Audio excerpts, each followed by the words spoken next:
વિદ્યાર્થી મિત્રો, આજે આપણે ધોરણ 9 નું પહેલું ચેપ્ટર જે બાકી છે એ જોવાનું છે. આજે આપણે સંખ્યા પદ્ધતિની સમજૂતી લેવાની છે લેક્ચર 1 માં. આ લેક્ચર આપણા માટે આખા ચેપ્ટરનો મોસ્ટ એમ્પી લેક્ચર કહેવાય, કારણ કે જો તમને થિયરી બરોબર સમજાઈ ગઈ હોય તો અંદરના જે દાખલાઓ છે એ બહુ જ સિમ્પલ આપ્યા છે. બરાબર, તો સૌથી પહેલા તો સંખ્યા પદ્ધતિ ચેપ્ટર આપણા માટે નવું નથી. આ ચેપ્ટર તમે 7મું ધોરણ, 8મું ધોરણ અને હવે 9મા ધોરણમાં શીખી રહ્યા છો. એટલે કે બેઝિક આની વસ્તુ તમારી પાસે હોવી જોઈએ, અથવા તો તમે તૈયાર કરેલી હશે.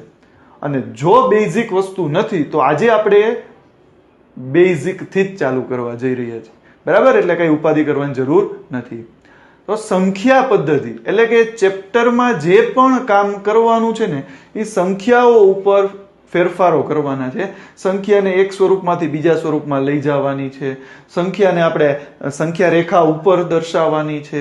આ બધી વસ્તુ સંખ્યા ઉપર કામ કરવાનું છે. તો ગણિતની અંદર જેટલી પણ સંખ્યાઓ છે ને એની બધી આપણે અહીંયા ખબર પડવી જોઈએ. બધી સંખ્યાની જો માહિતી હોય ને તો જ આ ચેપ્ટર આગળ વધશે. બીજું કે આ ચેપ્ટર તમારા 10મા ધોરણ માટે પણ આઈએમપી છે. 10મા ધોરણમાં ચેપ્ટર નહીં આવે સંખ્યા પદ્ધતિ, પણ આ ચેપ્ટરનો ઉપયોગ ઘણી બધી જગ્યાએ આવશે. બરાબર, તો માટે આપણે આ ચેપ્ટર 100% 9મું અને 10મું બંને ધોરણ માટે તૈયાર કરવું પડે. તો આજે આપણે બેઝથી આખી તૈયારી કરવાની છે. તો સૌથી પહેલા જુદા જુદા પ્રકારની સંખ્યાઓ આપણા ગણિત શાસ્ત્રની અંદર મૂકેલી છે. જેમાં સૌથી પહેલો પ્રકાર જે સંખ્યાનો છે એ છે પ્રાકૃતિક સંખ્યા. સૌથી પહેલા પ્રકારની જે સંખ્યા છે એ છે પ્રાકૃતિક સંખ્યા, જે ગણ n ની અંદર આવે છે. એટલે કે ગણ પદ્ધતિની અંદર જે n નામનો ગણ છે એ પ્રાકૃતિક સંખ્યાનો ગણ કહેવાય છે. ને આ ગણની અંદર જે સંખ્યાઓ છે એ 1 2 3 4 થી કરી અનંત સુધી ફેલાયેલી છે. આ અનંતની નિશાની કહેવાય. બરાબર, અનંત સુધી. એટલે કે સૌથી નાનામાં નાની પ્રાકૃતિક સંખ્યા જો આપણને પૂછે ને તો એ 1 છે. અને તમને પૂછે ને કે સૌથી મોટામાં મોટી પ્રાકૃતિક સંખ્યા, તો આપણે એનો જવાબ ન આપી શકીએ, કારણ કે અનંત સુધી ફેલાયેલી છે. એટલે સૌથી મોટી સંખ્યા કઈ છે એ કહી શકાતી નથી. તો 1 થી ચાલુ થાય, પછી 2 3 4 એવી રીતે અનંત સુધી ફેલાયેલી જે સંખ્યાઓ છે એને કહેવામાં આવે છે પ્રાકૃતિક સંખ્યાઓ. આ આપણી સંખ્યા પદ્ધતિનો પહેલો પ્રકાર, પહેલી સંખ્યાઓનો ગણ એટલે પ્રાકૃતિક સંખ્યાનો ગણ. બરાબર, પછી જોઈએ બીજો પ્રકાર જે સંખ્યાઓ ગોઠવેલી છે એ છે પૂર્ણ સંખ્યાઓ, જેને ગણ W ની અંદર મૂકવામાં આવેલી છે. અને આ ગણની અંદર જે સંખ્યાઓ છે એ 0 1 2 થી અનંત સુધી ફેલાયેલી છે. એટલે કે સૌથી નાનામાં નાની પૂર્ણ સંખ્યા જો કહેવામાં આવે તો આપણો જવાબ છે 0. પણ સૌથી મોટામાં મોટી પૂર્ણ સંખ્યા કહીએ તો આપણે જવાબ આપી શકતા નથી, કારણ કે અનંત સુધી ફેલાયેલી છે. તો આના પરથી એક બીજું વિધાન પણ આપણે સાબિત કરી શકીએ કે તમામ પ્રાકૃતિક સંખ્યા પૂર્ણ સંખ્યા કહેવાય. જો પ્રાકૃતિક સંખ્યામાં જેટલી પણ સંખ્યા છે એ બધી પૂર્ણ સંખ્યામાં આવી જાય છે. મતલબ આપણે એવું લખી શકીએ છીએ કે n belongs to W થશે. n જે આખે આખો W માં આવી જાય. તો આપણે એક વિધાન અહીંયા સાબિત કરી શકીએ છીએ કે તમામ પ્રાકૃતિક સંખ્યાને પૂર્ણ સંખ્યાઓ કહેવાય. બરાબર, આપણે આ વિધાનનો પણ ઉપયોગ કરવાનો આવશે. એટલે આવા જેટલા વિધાન છે એને તમે નોટ ડાઉન કરતા રહેજો. બરાબર, પછી ઊંધું વિધાન પણ બને. શું તમામ પૂર્ણ સંખ્યા પ્રાકૃતિક કહેવાય? તો ત્યાં આપણો જવાબ આવે ના, તમામ ન કહેવાય. શું કામ? તો કે એક પૂર્ણ સંખ્યા એવી છે 0 જે પ્રાકૃતિક સંખ્યામાં નથી આવતી, પણ 0 સિવાયની બધી સંખ્યાઓ આવે છે. બરાબર, એટલે આ વિધાનમાં જો આપણને ખરા ખોટામાં પૂછે તો આપણે આનો જવાબ ના અથવા તો ફોલ્સ આપવો પડે. પછી ત્રીજો પ્રકાર જે છે એ છે પૂર્ણાંક સંખ્યાઓ.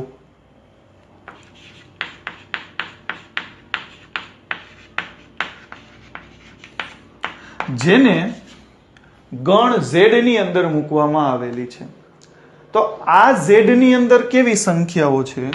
તો કે આ z ની અંદર માઇનસ અનંત થી ચાલુ કરી -2 -1 0 1 2 થી અનંત સુધી ફેલાયેલી સંખ્યાઓ આવે. એટલે કે પૂર્ણાંક સંખ્યા એટલે શું? તો કે જે સંખ્યા ના છેદમાં માત્ર એક જ હોય, એક, એને કહેવાય પૂર્ણાંક સંખ્યા. આને અપૂર્ણાંક કહી શકાતી નથી, કારણ કે એના બધાના છેદમાં શું છે? માત્ર એક. તો આવી સંખ્યાઓ કેટલી છે? તો કે માઇનસ ઇન્ફાઇનાઇટ એટલે કે માઇનસ અનંત થી ચાલુ કરતા -2 -1 0 1 2 થી અનંત સુધી ફેલાયેલી છે. તો અહીંયા જો તમને પ્રશ્ન પૂછે કે સૌથી મોટામાં મોટી પૂર્ણાંક સંખ્યા કઈ, તો પણ આપણે જવાબ ન આપી શકીને સૌથી નાનામાં નાની પૂર્ણાંક સંખ્યા કઈ, તો પણ આપણે જવાબ આપી શકતા નથી. બીજું, અહીંયા આપણે બીજા બે વિધાન પણ સાબિત કરી શકીએ છીએ કે પ્રાકૃતિક સંખ્યાઓ જે છે એ શેમાં આવી જશે? પૂર્ણાંક સંખ્યાઓમાં. એટલે કે તમામ પ્રાકૃતિક સંખ્યા પૂર્ણાંક સંખ્યાઓ કહેવાય. બીજું વિધાન કે તમામ પૂર્ણ સંખ્યા, જો 0 થી લઈને અનંત સુધીની તમામ પૂર્ણ સંખ્યા પણ પ્રાકૃતિક સંખ્યા કહેવાય. એટલે કે આ બંને ગણ આની અંદર સમાયેલા છે. એટલે કે n અને w belongs to z, આવું આપણે લખી શકીએ છીએ. બરાબર? પણ આનાથી ઊંધું શક્ય નથી કે ભાઈ તમામ પ્રાકૃતિક સંખ્યા, તમામ પૂર્ણાંક સંખ્યા છે એને પૂર્ણ સંખ્યા ન કહેવાય અને પ્રાકૃતિક સંખ્યા પણ ન કહેવાય. રેડી? તો આટલી સંખ્યાઓ આની અંદર આવે છે. બીજું તો કે આ સંખ્યાઓમાં એક નિયમ છે કે જેમ તમે આગળ વધશો, બરાબર, જમણી બાજુ જેમ જેમ તમે જાતા જશો એમ એમ સંખ્યા મોટી થતી જાય, અને ડાબી બાજુ તમે જેમ ચાલશો તેમ સંખ્યા નાની થતી જાય. બીજું કે -1 જે છે એ -2 કરતા મોટા કહેવાય, કારણ કે એ એની જમણી બાજુ છે.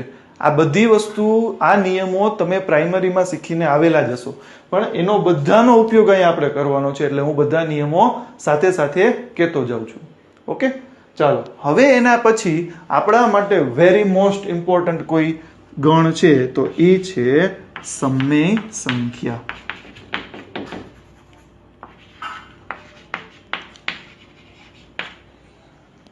સમમેય સંખ્યાને દર્શાવેલો છે ગણ q ની અંદર.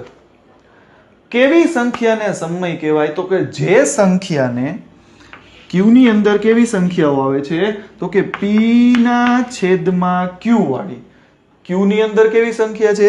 p/q વાળી, જ્યાં આપણો p છે એ belongs to લેવો પડે z અને q belongs to n. જોવો તમે, સરખું જોવો બે વસ્તુ. સમમેય સંખ્યા કેને કહેવાય?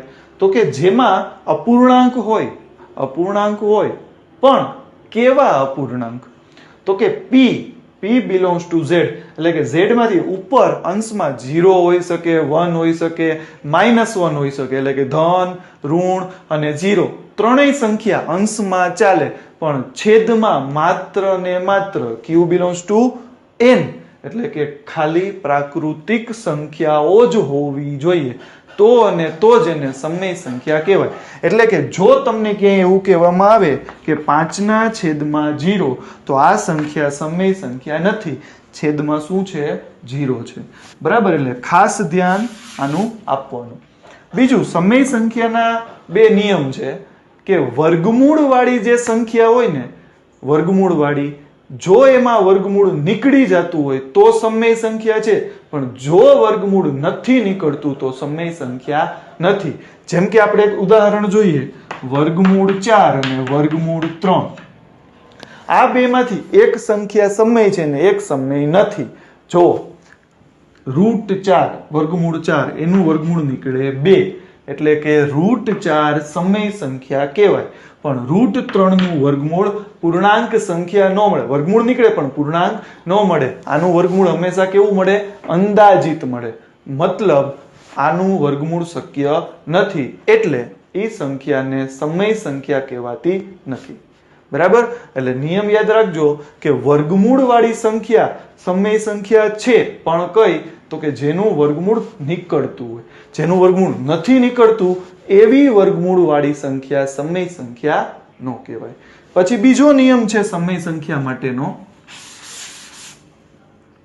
કે કોઈ અપૂર્ણાંકમાં પોઈન્ટ પછી જે દશાંશ પૂર્ણાંક છે એ પોઈન્ટ પછી પુનરાવર્તન થતા હોય. ધારો કે તમને કોઈ સંખ્યા આપે 1.21 અને અનંત સુધી કોઈ સંખ્યાનો ભાગાકાર અનંત સુધી ચાલતો હોય તો આને આપણે આ રીતે લખી શકીએ 1.21 આને વચાય 12. તો આવી સંખ્યાને સમય સંખ્યા કહેવાય. એટલે કે પોઈન્ટ પછી કાં તો કોઈ એક સંખ્યા અને કાં તો કોઈ એક અંક, એટલે કે પોઈન્ટ 2 એટલે કે આને લખાય 0.22. એટલે પોઈન્ટ પછી કોઈ એક સંખ્યા કે કોઈ એક અંક નું પુનરાવર્તન થતું હોય તો એવી સંખ્યાને પણ સમય સંખ્યા કહેવાય. આ અનંત આવૃત સંખ્યા માટેની વાત થઈ. પણ જો આવું ન થતું હોય, એટલે કે કોઈ સંખ્યામાં આવું હોય ભાઈ 1.21324314 આવી રીતે અનંત અનાવૃત સંખ્યાઓ આવતી હોય. જો આ 21 34 તો આ 24 31 વળી 4, એટલે કે કોઈ એક સંખ્યા કે કોઈ એક અંકનું પુનરાવર્તન નથી થતું તો એ સંખ્યાને સમય સંખ્યા ન કહેવાય. બરાબર? તો આ થયા સમય સંખ્યાના બધા જ નિયમો.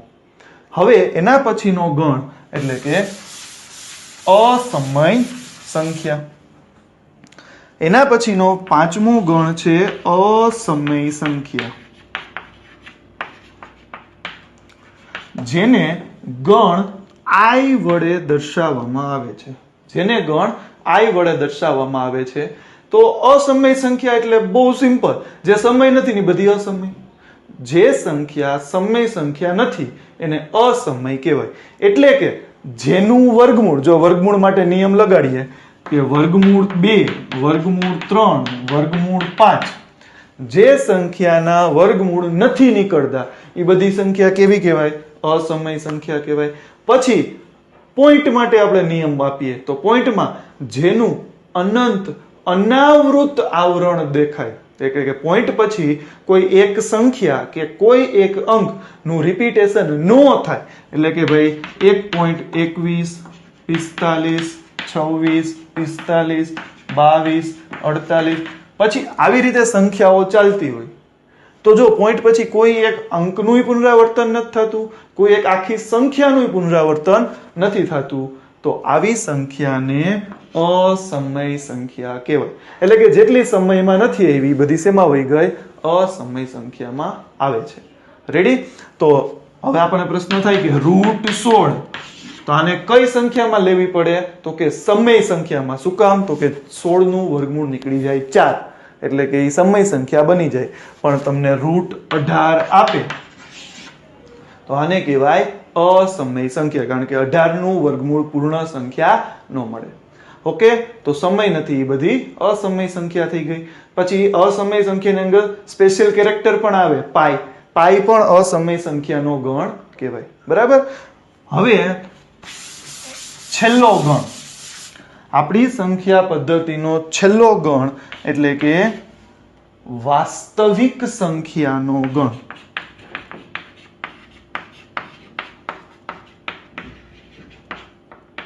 જેને ગણ R વડે દર્શાવવામાં આવે છે, જેને રિયલ નંબર કહેવાય. તો વાસ્તવિક સંખ્યા એટલે શું?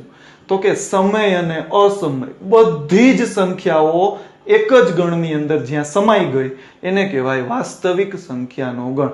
જેનું વાસ્તવમાં અસ્તિત્વ છે, જે સંખ્યાને સંખ્યા રેખા ઉપર ક્યાંક દર્શાવી શકાય એ બધી સંખ્યાઓ વાસ્તવિક સંખ્યા કહેવાય.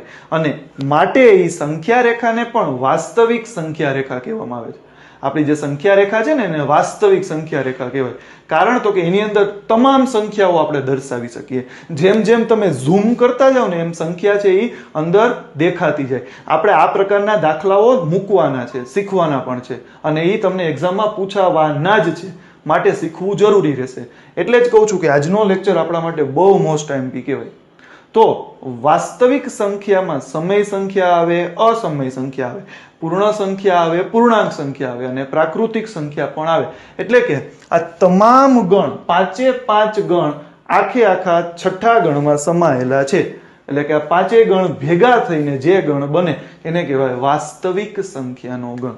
પણ એમાં પણ એક વસ્તુનું ધ્યાન રાખવું પડે કે જેના છેદમાં 0 છે ને એને વાસ્તવિક સંખ્યામાં પણ લવાતી નથી. એટલે કે ક્યાંય તમને આવું જોવા મળે -3/0, 5/0, તો આવી સંખ્યા વાસ્તવિક સંખ્યામાં પણ નથી આવતી.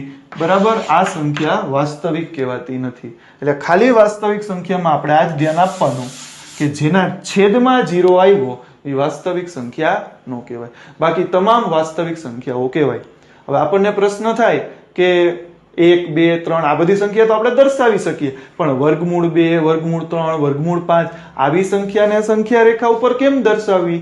તો એના માટે આપણે નેક્સ્ટ લેક્ચરમાં આપણે જોવાનો છે પાયથાગોરસના પ્રમેયનો ઉપયોગ કરીને આપણે એ સંખ્યાઓને ગોઠવી શકીએ છીએ.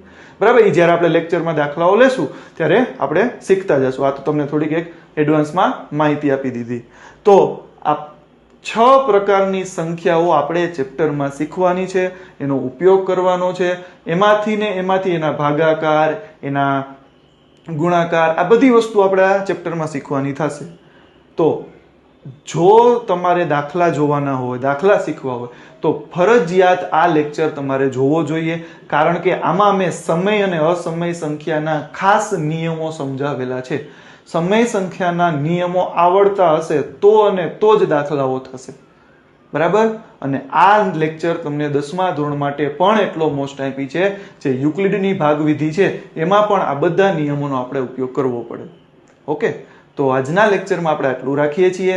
આભાર. જય હિન્દ, જય ભારત.